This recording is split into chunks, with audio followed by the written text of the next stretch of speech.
Welcome to UCF Imprint. I'm Alice Collier. A woman gives birth to a baby, and in the blink of an eye, both the mother and her newborn child form a bond for life.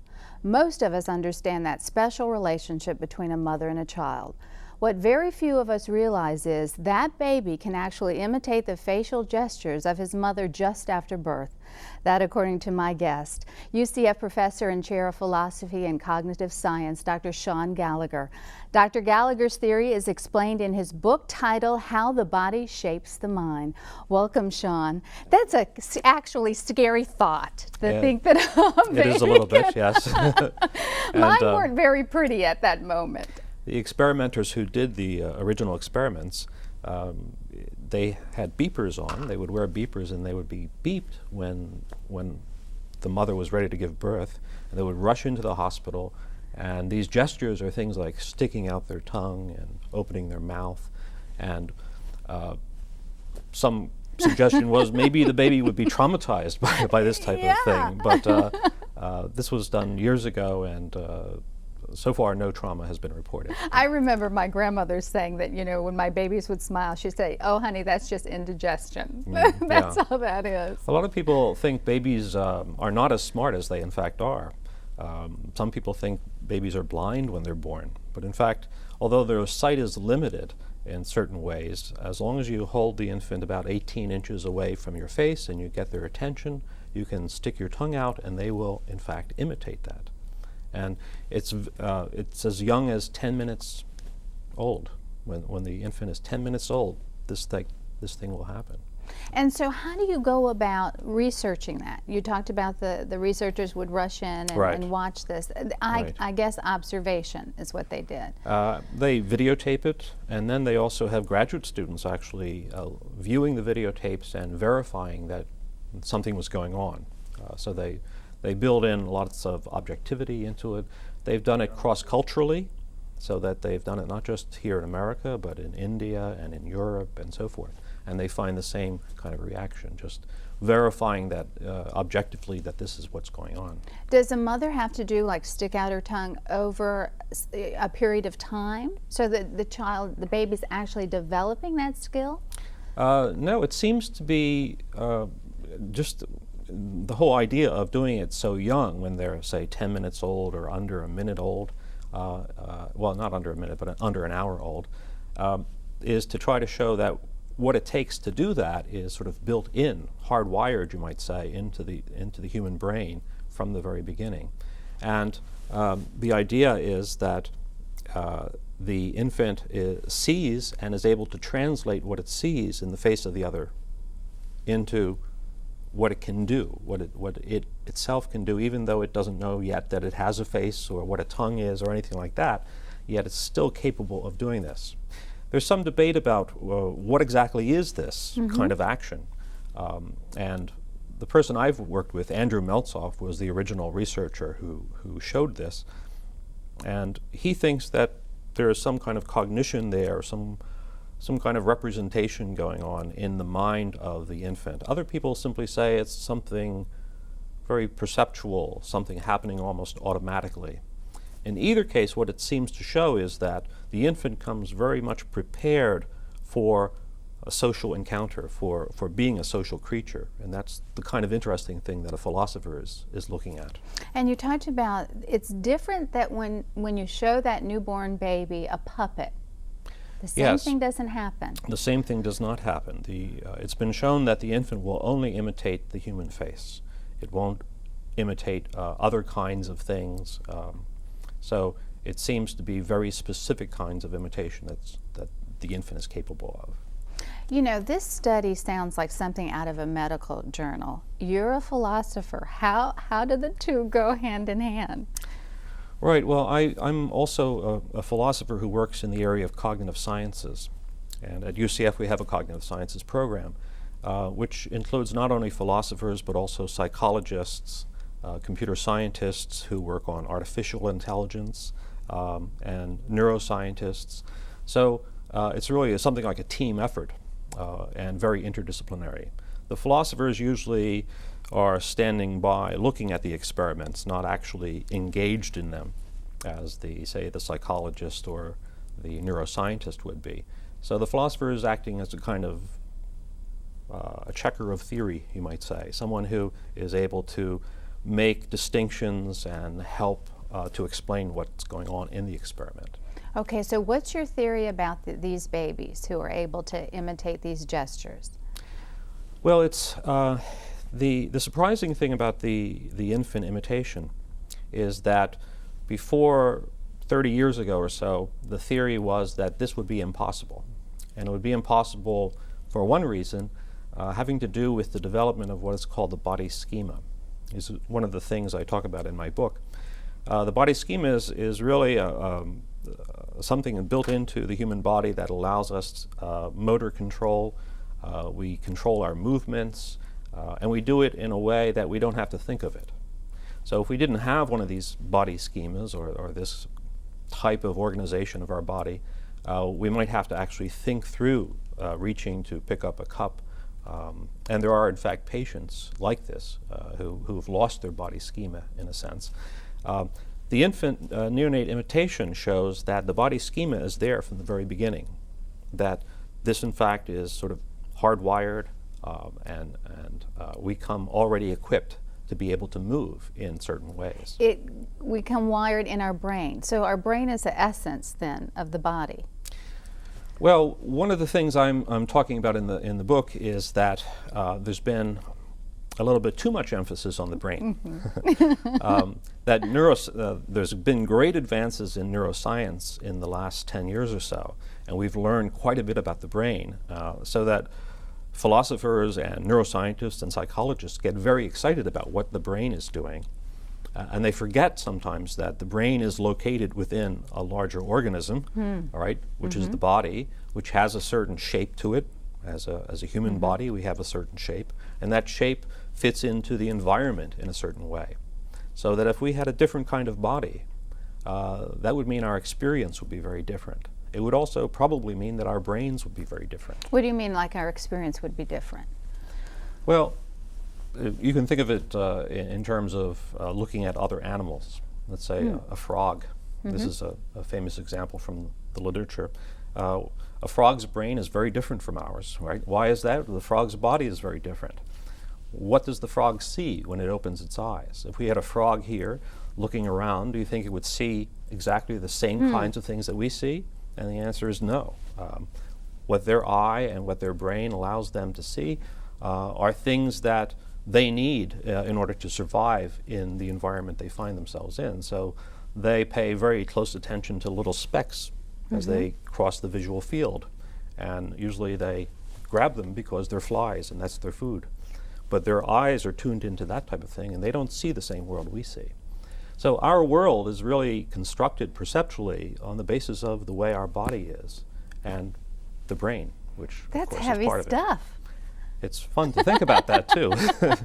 Yeah. Well, because philosophers, you've even said this, throughout time have thought that everything was controlled or manifests itself around the brain. Well, one of the big motivations for this book, and there are other people who are thinking this way too, is that there's a very long tradition in philosophy, which goes back to Plato, but also that's ancient Greek philosophy, but also in the 17th century, Descartes was thinking that the mind and the brain are just two separate things. And the most important of these is the mind. That's what makes us who we are. But it turns out, even though a lot of people are still focused on the mind and explaining it in terms of the brain, it turns out that not a lot of people are looking at the body as a whole and that body as it fits into the environment. So if you're trying to explain cognition only in terms of the brain, that type of explanation will take you in a very different direction than if you're trying to build in the importance of embodiment as a whole. The system itself is something more than just the brain and what's happening in the brain. Well, you can see then how, for someone like me, that would just blow me away because we are conditioned to think that the brain is everything. Right, but the brain doesn't live without the rest of the body. So the brain is very much connected with what's going on in the rest of the body. A good example of this might be emotions. When we feel an emotion, where do we feel it? We tend to feel it in our body, right? In our gut or something like that. And of course, lots of things are happening in our brain, but it's really an experience that is tied to the whole organism and not just what's going on in the brain. You have seen some of the, or researched some of the strangest phenomena about the body. Tell us about phantom limbs and what those are. Right. Well, after an amputation, let's say if you have your arm amputated, there won't be any physical arm or hand there, but you'll still feel as if your hand was there. And in fact, you can feel pain or other kinds of sensations in a hand that's not really there anymore. So one of the big challenges has been to try to explain how that happens and what exactly that phantom limb is. And a lot of people try to explain it psychologically, and they would say, well, it's just that you want your hand to be there, and you sort of imagine it, it's there. Yeah. But there's been a lot of good research to show that, in fact, and here the brain is important in order to understand this, that there is a representation of our whole body in our brain, in the somatosensory cortex of the brain, so this is a little strip around this area. And our whole body is, in a sense, mapped out there. So when we lose, say, a hand or an arm, the hand and arm are gone, but the map is still there in our brain. So if you stimulate the it's brain... It's a program that hasn't been removed. That's right, okay. Yes. But over time, it can develop so that the representation of this hand and arm does disappear from that. But until that time, you feel a phantom. And since there's lots of interconnections in the body, if you actually stimulate part of your face, you'll be able to feel it, say, in the phantom limb. And that's because certain parts of the representation of the face area in the brain is right next to the hand area, and it's, in a sense, invading the space that was responsible for the representation of the hand. So that will mean that actual stimulation of the face will activate the neurons in that area representing the hand, and that's why you get the phantom limb. Now you're talking about somebody who has been amputated on. How about somebody who's born without a missing limb? Right. Well, the traditional view of that was they would not be able to experience a phantom limb. And this goes back to that notion of the body schema that I was talking about before. The reason they thought was, well, if you don't have a body schema, and in the case of someone born without a limb, you would say the body schema for the limb isn't there. And so therefore they should not really experience the phantom limb. But now recent research has shown that in fact people born without limbs actually do experience phantoms. So in order to explain this, you have to say that the body schema is in fact hardwired. That goes back to the neonate imitation again. The original traditional view of things is that's impossible because there's no body schema working there. Well, we've shown that to be possible, and that suggests there's an innate body schema or something that develops there prenatally in the womb, you might say, from the movement of the infant, of the fetus in the womb. And the same for phantom limbs as well. Someone born without a limb, nonetheless, has some kind of body schematic representation of that already built into their system, and that accounts for their experience. And you have seen where the research shows that these people still have these sensations. Yes, right. And there's some perplexities about exactly how this comes about, but the most recent research is that something like a built-in hardwired body schematic system is responsible for it. What are the practical applications to your studies? Well, the more we understand about the body and the brain, I think the more we'll be able to help people who perhaps have difficulties with movement. There's one patient, for example, that I've worked with together with his neurophysiologist Jonathan Cole. The patient's name is Ian Waterman.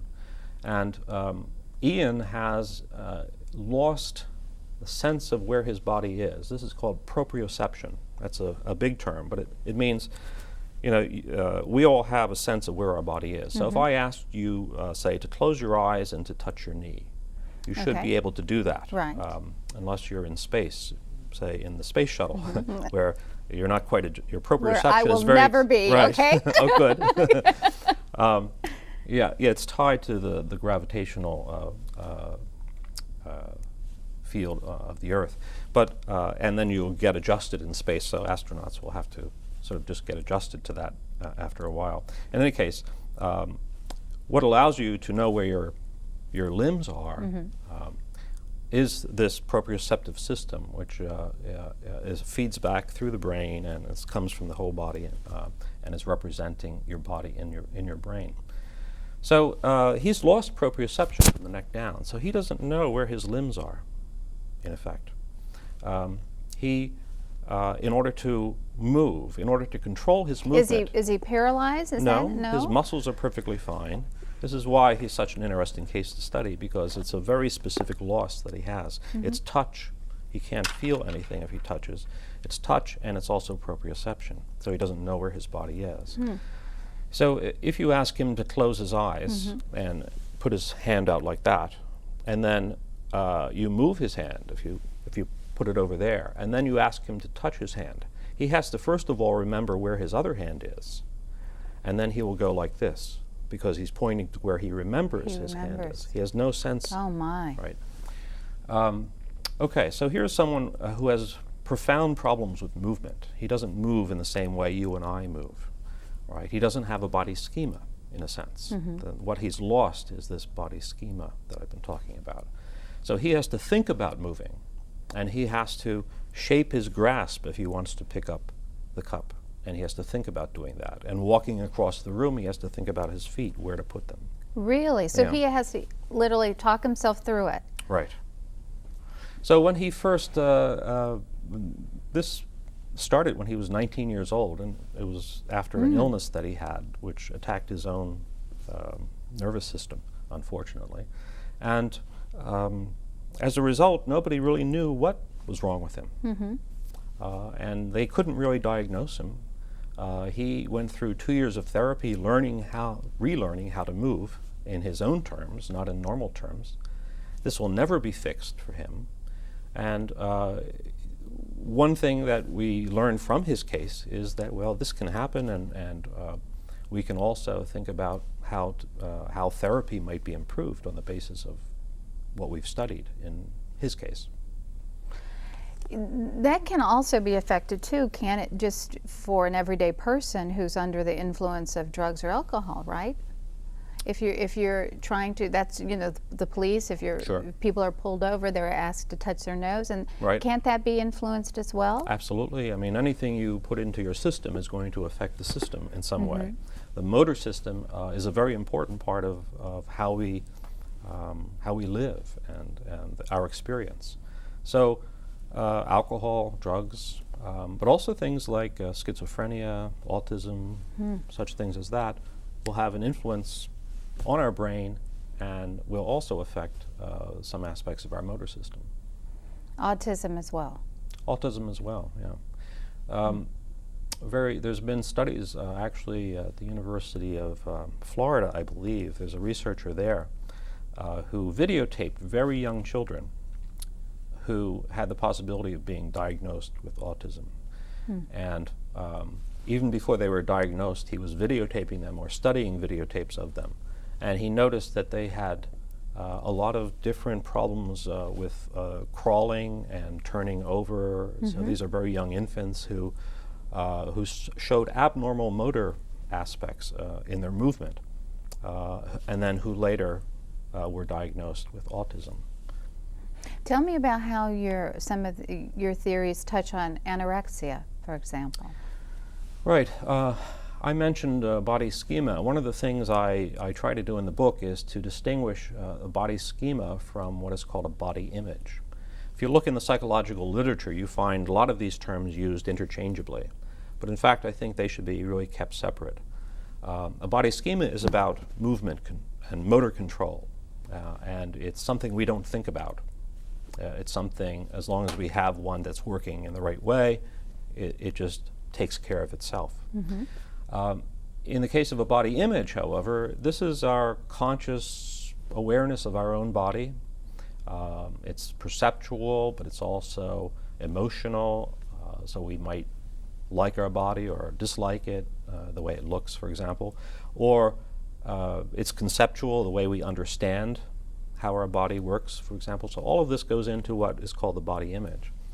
And usually anorexia shows problems with body image rather than body schema, although body schema problems can develop as well. Read a passage for me from your book. I'd like for people to hear it. Okay, well, I'll read the first paragraph. And there are actually two words. One I've already talked about, proprioception. So that's the sense of where our limbs are.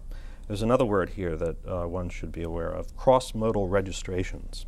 What that means simply is that, as in the case of the young infant imitating, when I see something visually, that gets translated cross-modally, it's called, a cross-modal translation into proprioceptive motor ability. Actually doing it. Is that it? Yeah. In order to make it happen, some kind of translation has to happen between the visual modality and the proprioceptive modality. And there have been studies that show vision and touch, vision and sound, all of these different modes of experiencing the world, sensory modes, are very closely related, and the information gets interchanged between these systems. So, the first paragraph. In the beginning, that is, at the time of our birth, our human capacities for perception and behavior have already been shaped by our movement. Prenatal bodily movement has already been organized along the lines of our own human shape, in proprioceptive and crossmodal registrations, in ways that provide a capacity for experiencing a basic distinction between our own embodied existence and everything else. As a result, when we first open our eyes, not only can we see, but also our vision, imperfect as it is already attuned to those shapes that resemble our own shape. More precisely, and quite literally, we can see our own possibilities in the faces of others. The infant, minutes after birth, is capable of imitating the gesture that it sees on the face of another person. It is thus capable of a certain kind of movement that foreshadows intentional action and that propels it into the human world. Tell me, Shaun, about writing this book. Who did you write it for? Well, I wrote it first of all for philosophers who don't think the body is important and who think about the mind only in terms of beliefs, desires, the brain sometimes. So that's sort of my theoretical audience, so to speak. I've tried to write it so that it could be used in graduate courses and for other researchers and professors, basically. And do you hope physicians will pick it up and read it as well? I hope so. Some of my papers are read by physicians and also psychiatrists. So they're interested in these issues, and I hope they buy the book too. Yeah, well, you're very fortunate. This has been published by Oxford University Press. How'd you get so fortunate? Right. Well, Oxford is one of the best presses really in the world, and so I'm quite lucky. I was introduced to an editor by another philosopher named David Chalmers, and just by that chance meeting, we started talking about my work, and so he said, send me the book, and I did, and they said, fine, we'll do this. Of course, it's it's a little more complicated because there's a big review process where they send it out to scientists and philosophers, and they review it, and then they get back the feedback. Okay, when you got the feedback that they were going to do it, what was your reaction? I was quite pleased. How did your body shape your mind? Right. My body got very excited, in fact, right? And I bet. I was quite pleased because the scientists seemed to say, hey, the science is good, and the Yeah. philosophers were saying, well, this is quite interesting. So And it's a beautiful book. I mean, you Thank you. must be pleased. I can't Did take all you- the credit for the, How the about the design cover? here. I had made a suggestion about maybe having an infant there reaching up to something symbolizing the mind, but they tried to work that out. This is the best they could do, but this looks pretty nice, I think. Yeah, Yeah. it is good looking. It's pricey though. Well, the paperback will be coming out next year, so it'll be a little bit less pricey. Yeah, but you said that it's really like a textbook. I mean, this is really, it's taken you, what, 5 years to put together? Yeah, of course I was working on other things at the same time, but Sure. yeah, it's probably about a 5-year process. And you must be very proud. I am, thank you. So what are you going to do next? I'm Because you're a yes. researcher, so you're always working. I'm always writing. That's I love right. to write, and I love to think about these things. So the next book I'm working on is about free will and our ability to engage in intentional actions. So I hope that'll keep me interested for another 5 years at least. What has the reaction been to your book? It was published in January, but it was only sold in England because it's Oxford University Press in Oxford, and for the first 3 months, and it's only now just appeared in the United States. So actually I don't know the reaction except among some colleagues who were already familiar with Well, they're some of the important things. too. Yes, but they're colleagues I've communicated with for a long time, and they've So they knew it was. they knew it was coming, coming, and yeah. they were familiar with some of what I've actually worked with a number of people.